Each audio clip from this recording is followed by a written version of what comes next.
본문은 엘리야의 인생에서의 한 부분을 다루고 있습니다. 엘리야는 북왕국 이스라엘에서 아합 왕 시대에 활동하던 선지자입니다. 아합은 이방 여인을 아내로 맞이했던 왕이고요.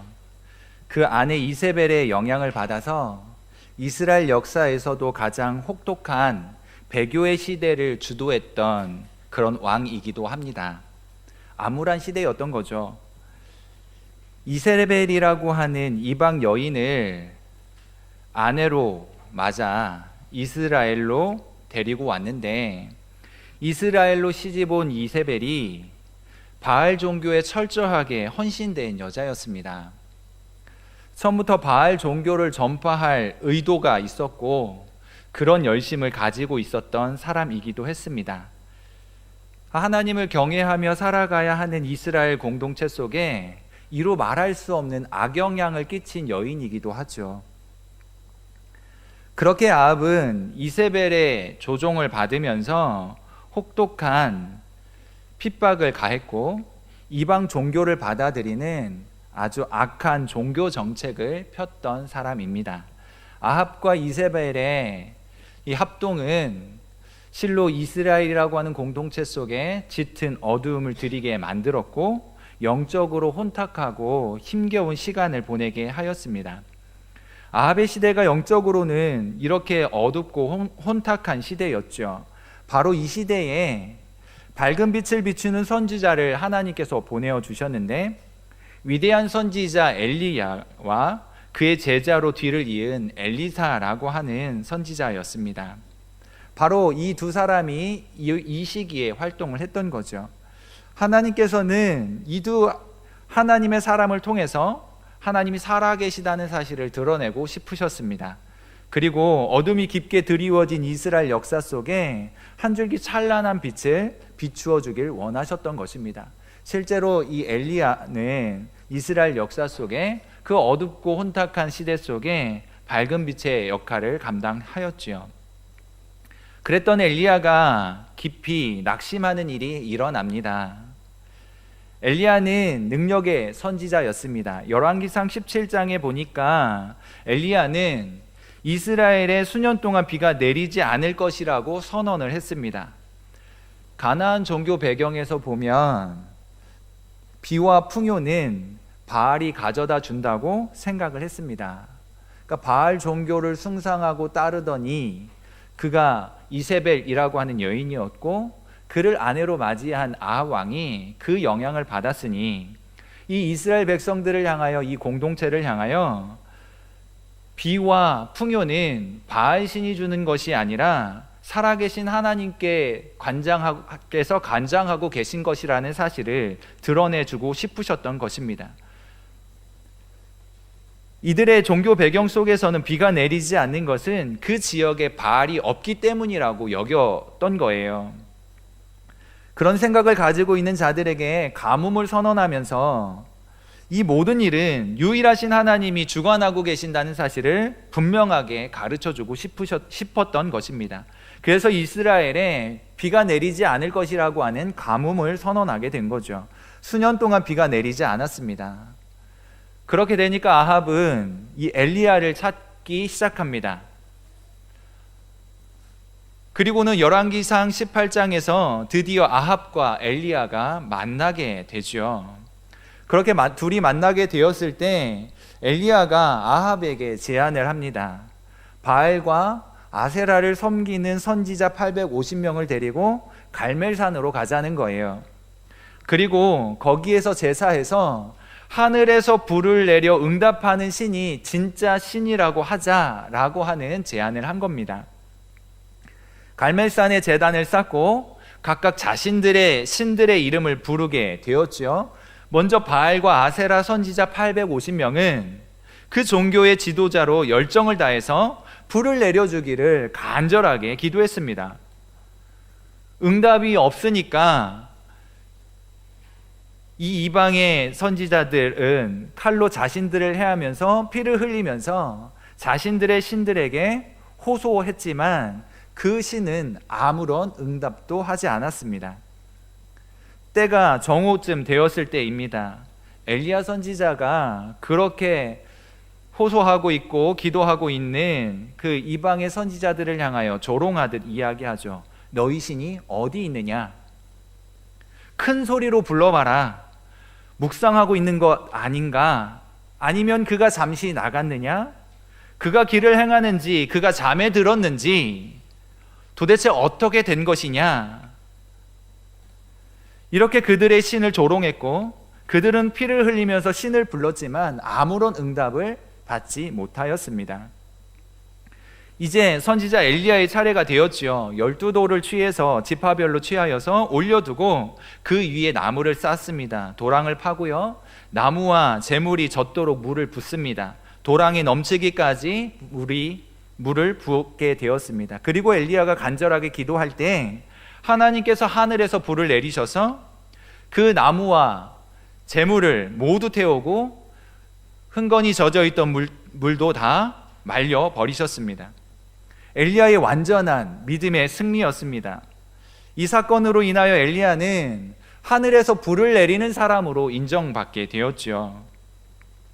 그리고 잠시 후 가뭄이 그치고 비가 내리기 시작합니다. 그래도 아합은 하나님을 경외하는 마음이 조금이라도 남아 있어서 이 상황을 두려워했지만 그의 아내였던 이세벨은 패배를 인정하지 않고 엘리야를 죽이기 위해 다시금 계획을 세운 것입니다. 그 사람을 보내서 엘리야를 쫓기 시작하는 거죠. 이것이 오늘 본문의 배경이 되는 것입니다. 본문에서 광야에서 하룻길쯤을 행하였다고 하는데 갈멜산에서 이 놀라운 불을 내려서 영적으로 영광의 승리를 거둔 엘리야가 이 갈멜에서부터 부엘세바까지 이동해 가는데 그 거리는 약 165km입니다. 165km를 이동해 갔으니 하루아침에 갈 수 있는 거리는 아니었고요. 며칠을 달려갔는지 알 수 없습니다. 자신을 해하려고 쫓아오는 사람이 있었으니 쉬엄쉬엄 가지 않았을 것입니다. 피곤하고 힘들었지만 그곳까지 간 것입니다. 그리고 나서 오늘 말씀에 광야에서 하룻길을 갔다라고 이야기하니까 또다시 하루를 연속해서 간 것입니다. 어느 시점에 이르게 되었을 때 자신은 더 이상 지탱할 힘이 없어서 로뎀나무 아래 주저앉게 됩니다. 거기에서 오늘 하나님 앞에 본문과 같은 기도를 드리고 있는 거죠. 선지자가 깊이 낙심해서 하나님 앞에 죽기를 구합니다. 넉넉하오니 충분합니다. 이제 충분합니다. 더 이상 살고 싶은 의욕이 없습니다. 그러면서 호소하는 거죠. 나는 내 조상들보다 낫지 못합니다. 다시 말하면 내 조상들처럼 고생시키지 마셨으면 좋겠어요. 나는 힘이 없는 사람이니까 이쯤에서 좀 끝내주세요. 더 이상 살고 싶은 의욕도 없고 소망도 없으니 저의 생명을 이쯤에서 걷어가 주셨으면 좋겠습니다. 그런 식의 호소를 하고 있는 것입니다. 깊은 낙심 속에서 선지자는 잠에 들죠. 우리는 이와 같은 선지자의 모습을 보면서 인간의 강함과 약함의 차이가 별반 큰 차이가 없다라고 하는 생각을 하게 됩니다. 850명이나 되는 이방신의 선지자들을 불러놓고 대결했던 사람 엘리야입니다. 아무도 엘리야 편은 없었습니다. 1대 850으로 그렇게 싸움을 걸었던 사람이죠. 조금도 두려워하거나 실망하지 않았습니다. 하나님을 향한 살아있는 믿음을 가지고 담대하게 대결했고 그들을 물리쳤습니다. 왜냐하면 하나님이 함께 하신다라고 하는 담대한 신앙 때문에 그랬습니다. 하나님이 도우실 것이며 도우실 하나님이 여전히 살아계시기 때문에 850명의 이방 선지자라 할지라도 그들은 나를 이길 수 없고 나와 함께 하시는 하나님이 반드시 승리할 것이다. 이 확신 때문에 담대한 대결을 할 수 있었으며 승리를 이룰 수 있었습니다. 그런데 한번 생각해 보십시오. 광야 로뎀나무 그늘 아래 선지자는 쓰러져 잠들어 있습니다. 그의 얼굴을 한번 생각해 보십시오. 몇 날 며칠을 달려 또다시 하룻길쯤 나아갔으니 물도 없고 먹을 것도 없었던 그런 상황에 지치고 피곤한 모습을 하고 있지 않았겠습니까? 몇 날 며칠 달려왔으니 수척하게 되었을 것이고 입술은 바짝 말랐겠지요. 얼굴에는 온갖 피곤함이 가득했고요. 육체에는 삶의 의욕을 잃어버린 그러한 피곤함, 고단함까지 있었을 것입니다. 그렇게 잠이 들기까지 엘리야는 어쩜 마음 한켠에 하나님을 향하여 어느 정도의 원망의 마음이 있었을지도 모릅니다. 어쩌면 그의 뺨을 타고 흐르는 눈물 자국이 선명했을 수도 있죠. 실망과 괴로움으로 흘린 눈물 말입니다. 그런데 지금 이와 같은 처지에 놓여 있는 사람은 엘리야입니다. 그렇게 하나님의 사람으로 추앙받고 위대한 기적을 행했던, 하늘에서 불을 내려 이방 선지자들을 단숨에 이겨버린 그런 위대한 선지자였단 말입니다. 그랬던 그가 지금 낙심하여 절망 가운데 있는 것입니다. 선지자인데, 다른 모든 선지자들보다 더 뛰어난 능력을 받은 사람인데, 그리고 이스라엘의 영적이고 정신적인 지도자로 하나님께서 삼아 주셨는데, 하나님이 함께 하신다는 표징을 역력하게 보여주었던 사람인데, 하늘에 불을 내려 이방 선지자를 물리쳤던 사람인데 그가 낙심해 빠져 있는 것입니다. 그랬던 사람이라면, 그렇게 하나님께서 능력을 주셨고 위대한 사람으로 세워주셨다면 담대하게 일어나 지금 마주하고 있는 상황에서도 승리해야 할 것인데, 맞서 싸워 이스라엘에 하나님을 보여주고 만천하에 여전히 하나님은 살아계신다라고 하는 사실을 드러내야 할 텐데, 지금은 낙심해 있는 선지자, 낙심해 있는 연약한 인생에 불과한 것입니다. 왜 도망을 가나요? 하나님이 그의 인생을 책임져 주셨고 그로 하여금 승리하게 하셨고 위대한 일들을 일으키게 하셨는데, 지금 도망가는 이유는 무엇입니까? 이세벨에게 붙잡힌다 할지라도 하나님이 건져주실 확신을 가지고 하나님이 함께 하실 것을 확신하면서 당당하게 맞서 싸워야 하는 그런 상황 아닐까요? 하나님이 그렇게 붙잡힌다 할지라도 기적을 베푸실 것이고, 그리 아니하신다 할지라도 구차한 목숨을 연명하지는 않을 것이다 라고 하는 심정을 가지고 이와 같은 생명을 아까워하지 않는다라고 하는 마음으로 맞서 싸워야 할 사람이 이 선지자의 모습이 아니었겠느냐 하는 것입니다. 그런데 엘리야의 모습은 그렇지 않습니다.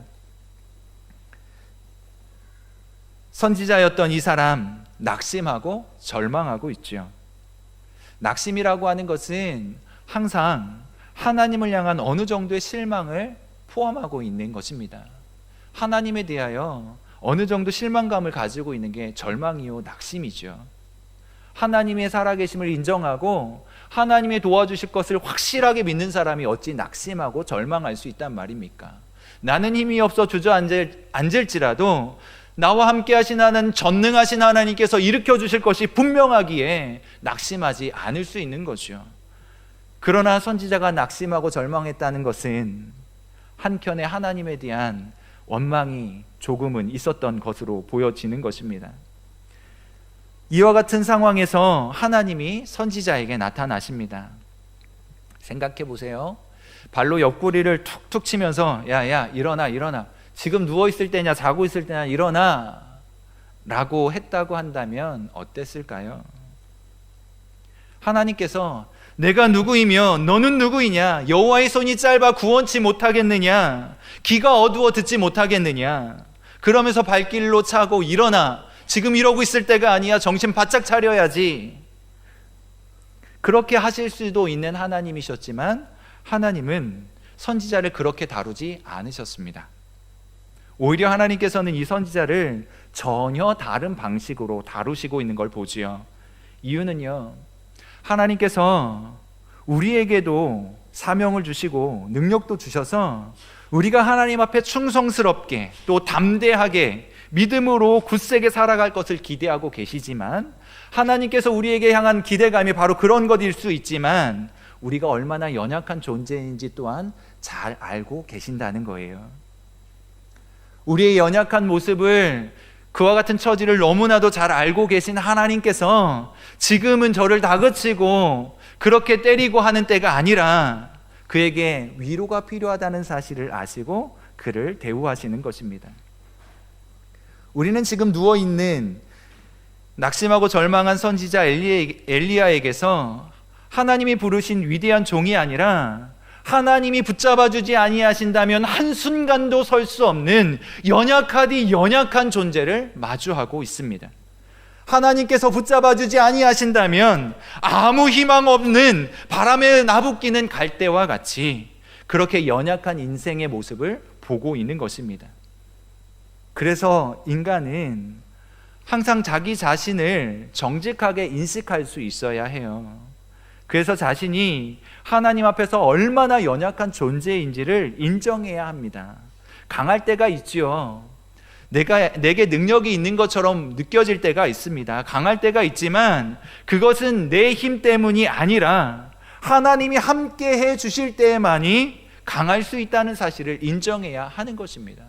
하나님께서 내 인생 속에 개입하지 아니하시고 나와 함께하지 아니하신다면 나는 한없이 초라하고 연약한 인생에 불과하다는 사실 인정해야 된다는 것입니다. 삼손을 아시죠?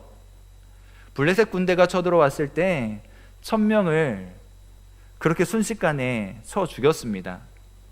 그들은 무기를 가졌고요, 삼손의 손에는 나귀턱뼈 하나 들려 있었습니다.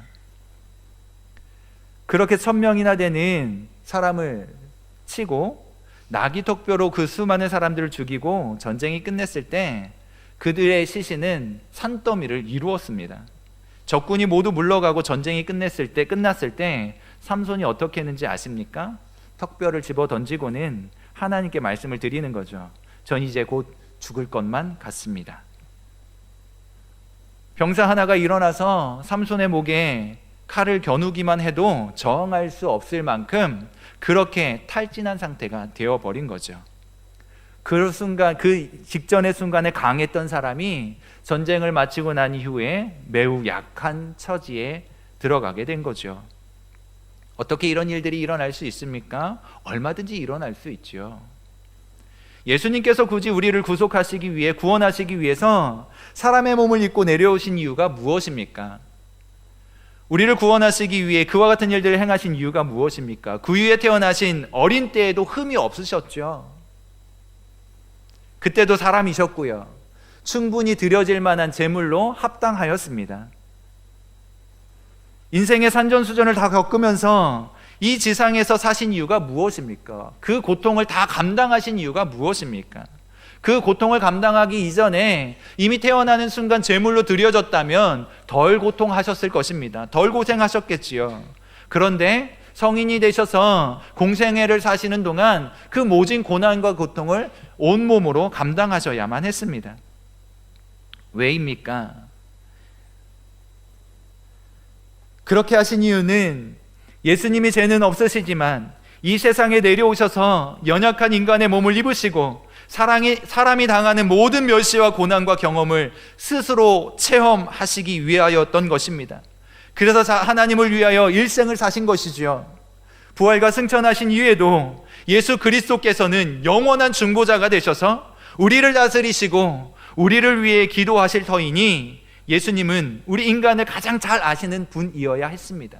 우리의 연약함을 아시고 우리의 부족함을 아시는 분이어야 했기에 친히 인생을 입으시고 모든 고난과 모든 멸시를 온몸에 받으셨다는 거예요. 그래서 우리가 당하는 고난이 얼마나 큰 것인지, 얼마나 괴로운 것인지 친히 아시고 여전히 하나님 보좌 우편에서 그 고통하는 심정을 가지고 동일한 인생을 헤아리는 마음을 가지고 지금도 기도하고 계시다는 거예요. 얼마나 고통스러울까? 얼마나 괴로움을 당하고 있을까? 내가 저 고통, 저 괴로움 다 당해와서 알고 있는데 얼마나 힘들까? 주님, 하나님, 저들을 긍휼히 여겨주십시오. 이것이 주님의 심정이라고 하는 거예요. 그 일을 위해서 예수님께서 친히 육신을 입고 이 땅에서 고난을 당하셨습니다. 하나님이셨기에 그분에게는 부족한 것이 있을 리가 없었지만 사람의 몸을 입고 세상에 내려오셔서 인간의 모든 고통과 고난을 경험하게 하심으로 인간이 누구인지를 잘 경험하게 하셨습니다. 고통을 통해서, 고난을 통해서 예수님은 순종이 더욱 온전해졌고, 그래서 우리를 위해 기꺼이 구원하실 구원주가 되시기 위해 십자가에 달리실 수 있었습니다. 그래서 예수님은 지금도 우리의 영원한 대제사장으로서 우리를 위해 하나님께 탄식함으로 기도하고 있는 것입니다. 이런 과정을 쫓아서 철저하게 우리를 이해하시는 중보자 예수 그리스도로 살아 계시는 거예요. 이와 같은 그림이 선지자를 다루시는 하나님의 손길 속에서 잘 보여집니다. 지도자이고 어두운 시대의 능력을 부어주신 선지자였지만 로뎀나무 그늘 아래 엎드려 있는 이 선지자를 보면서 발길로 옆구리를 차서 깨우시는 기 전에 오히려 전혀 다른 모습으로 위로하시는, 그래서 다시금 그를 사명의 자리로 돌아가게 하시는 하나님을 보는 것입니다. 하나님이 이를 위해 하시는 일은 성경이 두 가지로 설명해 주고 있습니다. 첫 번째는 낙심하여 있는 선지자에게 하나님은 천사를 보내셔서 어루만져 주시는 사건입니다. 이것은 의심의 여지 없이 하나님이 위로하시는 거예요. 어린아이처럼 잠들어 있는, 지치고 피곤하고 낙심하고 있는, 하나님을 향하여 어느 정도의 실망감을 품고 잠에 빠져 있는 선지자를 천사가 찾아와 어루만지는 과정을 보여주고 있습니다. 그것을 통해서 하나님께서는 이 선지자와 함께 하신다는 그 놀라운 은혜를 알게 하시고 보여주고 계신 거예요. 이렇게 하나님의 은혜의 위로는 굳어진 마음을 녹이고 하나님을 향해 실망하고 낙담한 마음을 일으켜 세우는 아주 좋은 약이 됩니다. 하나님이 제일 먼저 실망 가운데 쓰러져 있는 선지자를 보셨죠. 선지자는 자신을 적절한 시기에 돕지 않으시는 하나님께 대하여 실망했을지도 모릅니다. 지금 내가 지쳐 힘들어하고 있는데 나를 향한 추격, 나의 생명을 거두어가기 위한 대적자들이 여전히 살벌하게 나를 위협해오고 있는 이때에 도대체 하나님은 나를 돕지 않으시고 어디에 있단 말인가? 라고 하는 심정이 한켠에 생겨났을 수도 있습니다. 그때도 하나님은 다 보고 계셨던 거지요. 선지자는 하나님을 향하여 실망하였을지 모르지만 하나님은 선지자에게 실망하지 않으셨습니다. 왜냐하면 하나님께서는 인간이 얼마나 연약한 존재인지 잘 아셨기 때문입니다. 그래서 하나님이 제일 먼저 하신 일은 실망한 선지자를 위로하시는 거예요. 발로 걷어차는 게 아니었습니다. 우리에게 필요한 것이 이것이지요. 엘리야의 상황이 바뀐 것이 아닙니다. 똑같이 핍박을 받고 있고 바알과 아세라 신을 섬기는 자들이 우세하고 득세하고 있는 때입니다. 이 환경과 상황이 선지자를 실망하게 만든 것이 아니라는 말인 것입니다. 마음이 침체되니까 갈멜산에서의 담대함과 용기는 사라지고 낙심과 실패에 대한 두려움에 빠지게 되었다는 거예요. 하나님께서는 선지자를 어루만지심으로 그를 깊이 위로하여 주셨습니다. 때로는 불같은 말씀도 필요하고 때로는 가슴을 찔러 피를 쏟게 하는 말씀도 필요합니다. 하나님께서는 때로 침묵 속에서 하나님 자신의 백성들을 위로하심으로써 하나님의 사랑과 은혜에 대하여 눈뜨게 하시는 때도 있는 것을 기억하시기를 바랍니다. 신자에게 있어서 가장 행복한 때가 언제일까요? 신자에게 있어서 가장 행복을 느끼게 만드는 장소가 어디이겠습니까? 금은보석으로 치장된 화려하게 지어진 왕궁에서 신자가 행복을 누릴 수 있을까요? 만일 그렇다고 한다면 다윗은 어찌하여 그렇게 아름다운 왕궁에 살면서도 매일 가슴을 찢으며 자신은 가난하고 곤고하다는 고백을 하며 울부짖었던 것일까요? 왜 우리가 온전한 성화의 길을 가려고 하는 것입니까? 왜 우리가 순종하고 하나님이 기뻐하시는 일을 행하려고 하는 이유가 무엇입니까? 우리 자신의 보람을 위해서라기보다는 우리가 그분께 사랑을 받고 하나님께 받은 사랑을 잃지 않으려고 하는 하나님과의 관계를 중요하게 여기는 그 마음 때문에 그런 것 아닙니까? 그와 같은 하나님과의 관계를 중요하게 여기기에 우리로 하여금 충성스러운 삶을 살게 하는 것이 아니겠느냐 하는 거예요. 그런데 우리는 너무나 많은 사람들이 헛된 곳에서 위로를 구하며 살아갑니다. 다른 곳에서 위로를 얻고 행복을 얻을 수 있는 것처럼 생각하고 살아간다는 말이에요. 사랑하는 성도 여러분, 우리에게 있어서 진정한 행복은 하나님과의 온전한 관계 속에 누리는 행복인 줄로 믿습니다. 그것이 우리의 가슴 속에 깊이 새겨져야 할 것입니다. 오늘날의 극단적인 쾌락을 찾아 자신을 던지는 현대인들을 한번 생각해 보십시오. 점점 그 정도가 심해지고 있는 시대 아닙니까? 얼마나 사는 것이 외롭고 힘들면 그와 같은 극단적인 쾌락을 향하여 자신을 던지고 살아갈까요? 세상 모두 사랑 없어 냉랭함을 아느냐, 곳곳마다 소리질러 사랑 요구하도다. 이 세상에 사랑이 없으니까, 그 사랑을 어디선가는 얻고 싶은데 되질 않으니까 그것들을 찾아 헤매는 거예요. 인간이 참다운 위로를 구하려고 하는 몸부림 아니겠습니까? 그러나 그곳에는 안식이 없죠. 극단적인 쾌락을 찾는 그 자리에서는 참된 평화나 안식을 얻을 수 없습니다. 우리의 위로는 그런 곳에서 오는 것이 아니라는 말씀입니다. 하나님이 우리를 위해 모든 것을 만드시고 우리를 구원하시고 하나님의 사랑을 알게 하시고 우리의 모든 죄를 그의 피로 씻어 그분의 위로를 독차지하며 살도록 만들어 주셨습니다.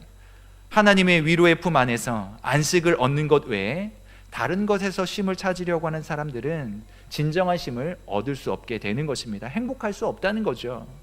하나님의 백성들, 아니 이 세상의 백성들의 유일한 안식은 하나님의 품 안에서 얻는, 누리는 위로인 줄로 믿습니다. 우리들이 걸어온 인생의 발자국이 이런 것들 아닙니까? 힘들고 어려울 때마다, 괴로울 때마다 하나님께서 위로하여 주셨는데, 안식을 누리고 경험하게 하셨는데 그 순간이 언제였습니까? 금은 보석으로 화려하게 치장된 아름다운 궁전과 같은 집에서 위로를 얻으셨습니까? 아니잖아요.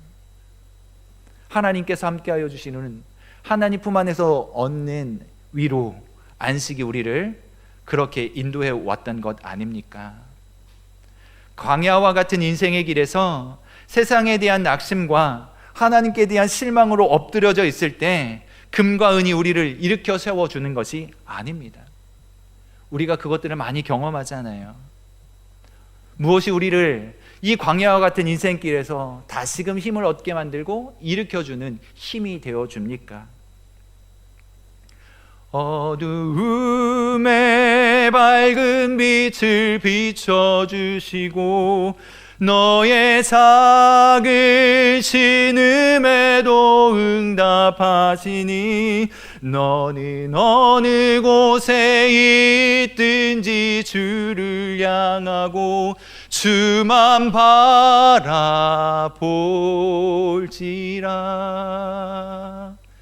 어떤 상황에서도, 어떤 순간에서도 처절한 울부짖음을 가지고 하나님께 부르짖는 자, 그들을 위로하시고 그들을 만나주시고 그들을 일으켜 세우시는 그 은혜의 힘 때문에 오늘 우리가 여기에 서 있는 것 아닙니까? 하나님께서 깊이 어루만져 주시는 위로를 통해 엎드러진 낙심의 길에서 일어서게 되었다는 것입니다. 그것 외에는 다른 것에서 위로를 찾으려고 해서는 안 된다는 거죠. 두 번째로 하나님이 선지자를 일으켜 세우신 방법은 떡과 물을 그 머리맡에 놓아두시는 것이었습니다. 이것을 보면서 어떤 생각이 드시는지요? 영적인 침체에 빠져 있는데 떡과 물을 주시는 거예요. 선지자가 사명을 잊은 채 실망해서 엎드려져 있는데 하나님이 떡과 물을 가져다 주십니다. 뭘 의미하나요? 우리의 영적인 깊은 침체와 깊은 실망은 우리의 환경과 밀접한 관계가 있다라고 하는 거예요. 그래서 우리는 하나님 앞에 기도할 때마다 다각도로 우리의 모든 필요를 구하는 것을 부끄럽게 생각할 이유가 없습니다. 당연히 그렇게 기도해야 되는 거죠. 예수님께서도 우리에게 기도를 가르쳐 주시면서 일용할 양식을 주시옵고라고 하라고 가르쳐 주셨습니다. 천사를 보내셔서 위로하시고 방금 구운 떡과 맑은 물을 머리맡에 두시는 그 섬세함으로 인생의 필요들을 채우시는 하나님을 보게 되는 것입니다. 선지자는 천사가 어루만졌을 때 얼마나 위로를 받았을까요? 낙심하고 지쳐있는 이 선지자에게 천사가 찾아와 그를 어루만져 주었을 때 선지자는 얼마나 큰 위로와 감동을 얻었겠습니까? 비둘기같이 온유한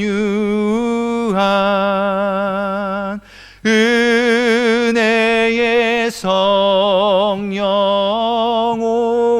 오셔서 지친 맘